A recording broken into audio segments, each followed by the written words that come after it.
Bonjour à toutes et à tous et bienvenue dans ce cours complet pour apprendre à coder en PHP. PHP est l'un des langages les plus utilisés au monde pour créer des sites web dynamiques. Une grande partie du web tourne grâce à lui. Dans cette vidéo, nous partons de zéro et nous construisons pas à pas toutes les bases du langage.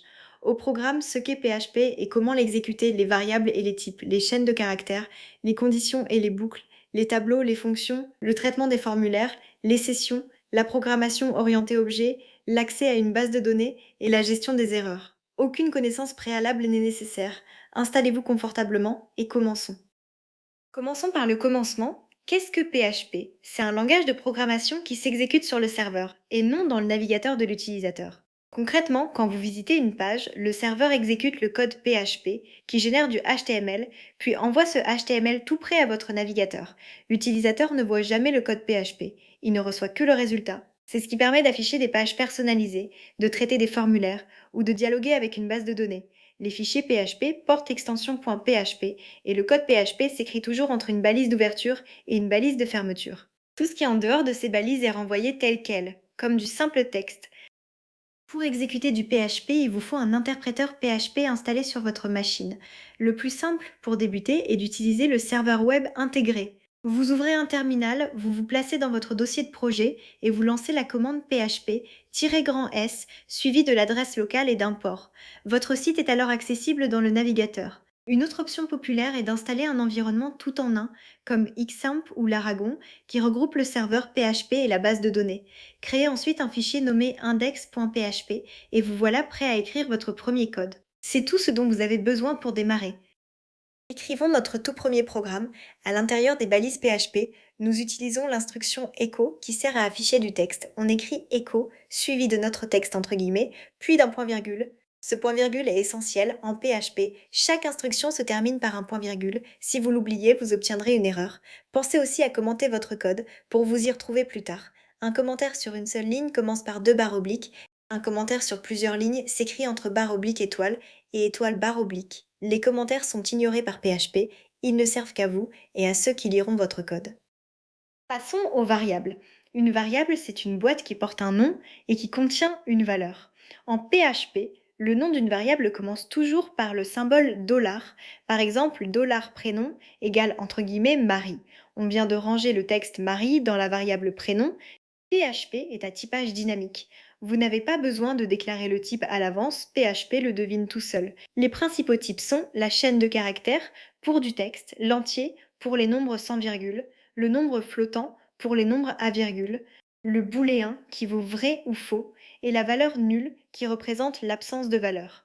Une même variable peut d'ailleurs changer de type au cours du programme.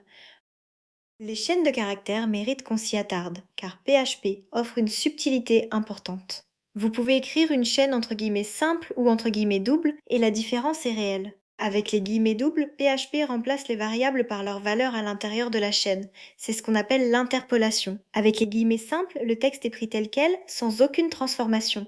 Pour coller deux chaînes bout à bout, on utilise l'opérateur point qu'on appelle la concaténation. PHP fournit aussi de nombreuses fonctions très pratiques. Par exemple, une fonction qui donne la longueur d'une chaîne ou une autre qui met tout le texte en majuscule. Manipuler du texte est l'une des tâches les plus fréquentes en PHP. Voyons les opérateurs, ces symboles qui agissent sur les valeurs. Les opérateurs arithmétiques sont classiques. Plus, moins, fois, diviser et le modulo qui donne le reste d'une division.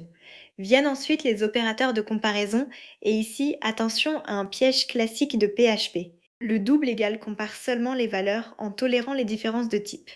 Le triple égal, lui, compare la valeur ET le type. La règle d'or à retenir absolument, utilisez presque toujours le triple égal plus strict et plus sûr. Enfin, les opérateurs logiques et ou et non permettent de combiner plusieurs conditions. Ils seront indispensables dès la prochaine étape. Les conditions permettent à votre programme de prendre des décisions. La structure de base est le si. On écrit si suivi d'une condition entre parenthèses, puis d'un bloc de code entre accolades. Ce bloc ne s'exécute que si la condition est vraie. On peut ajouter un sinon si pour tester une autre condition et un sinon pour le cas où rien d'autre n'a fonctionné. Quand on doit comparer une même variable à de nombreuses valeurs, la structure du sélecteur, le switch, est souvent plus lisible. Elle teste une valeur et exécute le cas correspondant. N'oubliez jamais l'instruction break à la fin de chaque cas, sans quoi l'exécution continue sur le cas suivant. Les boucles servent à répéter des actions sans réécrire 10 fois le même code. La première est la boucle pour, le for idéal quand on sait combien de fois répéter. Elle se compose de trois parties, l'initialisation d'un compteur, la condition de continuation et l'incrémentation. La deuxième est la boucle tant que, le while, elle répète tant qu'une condition reste vraie, sans nombre de tours connus à l'avance. Attention à toujours faire évoluer la condition, sinon la boucle ne s'arrête jamais. Enfin, la boucle pour chaque le for each est la préférée des développeurs PHP. Elle parcourt automatiquement tous les éléments d'un tableau, un par un. C'est l'outil parfait pour afficher une liste de produits ou les lignes d'un résultat. Les tableaux, en anglais les arrêts, permettent de regrouper plusieurs valeurs dans une seule variable. Il en existe deux grandes familles. Le tableau indexé range les valeurs dans l'ordre, et chaque valeur est repérée par un numéro appelé indice, qui commence à 0. Le tableau associatif, lui, associe à chaque valeur une clé textuelle, ce qui rend le code beaucoup plus lisible. Par exemple, la clé nom pointe vers Marie et la clé âge pointe vers 30. Pour parcourir un tableau, on utilise la boucle pour chaque qui nous donne accès à la fois à la clé et à la valeur. PHP propose aussi une multitude de fonctions pour trier, filtrer, ajouter ou compter les éléments d'un tableau. Une fonction est un bloc de code réutilisable auquel on donne un nom. On la définit avec le mot-clé function, suivi du nom et de parenthèses. À l'intérieur des parenthèses, on déclare les paramètres, les valeurs que la fonction reçoit. Le mot-clé return permet de renvoyer un résultat à celui qui a appelé la fonction.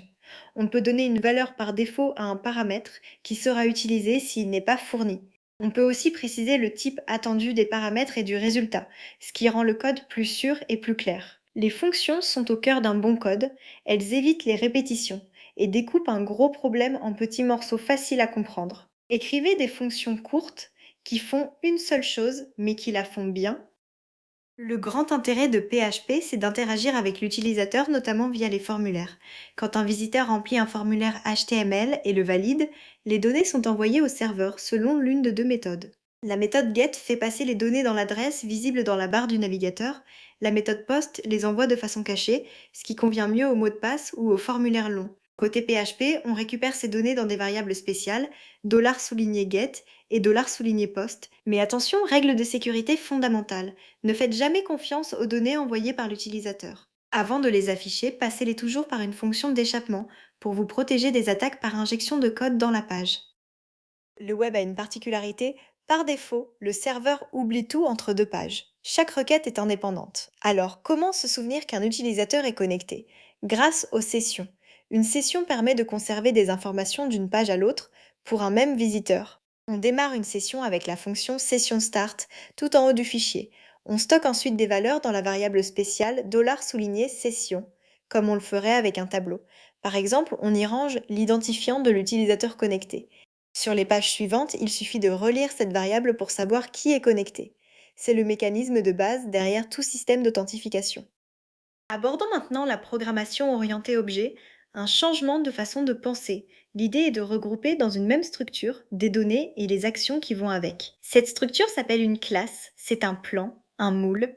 À l'intérieur, on déclare des propriétés, qui sont les données, et des méthodes, qui sont les fonctions de l'objet. À partir de la classe, on crée des objets avec le mot-clé new. Chaque objet est un exemplaire concret. Une méthode spéciale, le constructeur est appelé automatiquement à la création de l'objet pour l'initialiser. À l'intérieur d'une classe, le mot-clé désigne l'objet courant. La programmation orientée objet est la base des grands projets et de tous les frameworks modernes.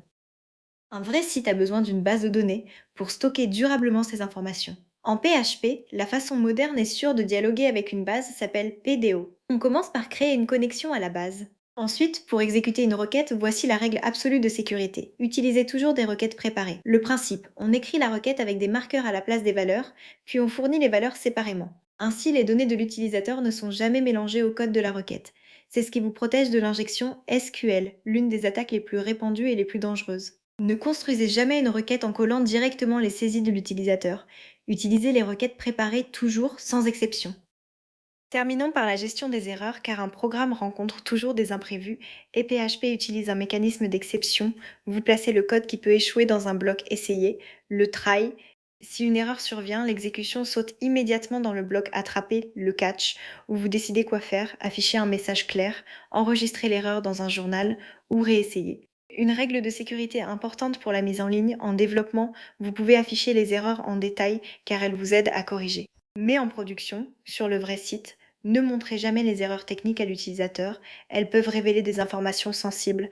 Enregistrez-les discrètement dans un fichier et affichez à l'utilisateur un message simple et rassurant. Récapitulons le chemin parcouru. Vous savez désormais ce qu'est PHP et comment exécuter votre premier script. Vous maîtrisez les variables et les types, les chaînes, les opérateurs, les conditions et les boucles. Vous savez regrouper des données dans des tableaux et factoriser votre code dans des fonctions. Vous savez traiter un formulaire en pensant toujours à la sécurité et garder un utilisateur connecté grâce aux sessions. Vous avez découvert la programmation orientée objet, l'accès à une base de données avec PDO et ses requêtes préparées, et enfin la gestion des erreurs. Pour aller plus loin, explorez l'outil Composer pour gérer les bibliothèques et lancez-vous dans un framework comme Laravel ou Symfony. Voilà, vous disposez maintenant de toutes les bases pour coder en PHP. Le secret désormais, c'est la pratique. Créez vos propres petits projets, un livre d'or, une liste de tâches, un mini-blog. C'est en codant et en vous trompant que vous progresserez vraiment vite. N'ayez pas peur des erreurs, elles font partie du métier. Si cette vidéo vous a aidé à démarrer, partagez-la avec d'autres débutants et abonnez-vous pour la suite. Nous construirons bientôt un vrai projet complet, de la première ligne jusqu'à la mise en ligne. Merci de m'avoir suivi et surtout, amusez-vous bien en codant. À très bientôt.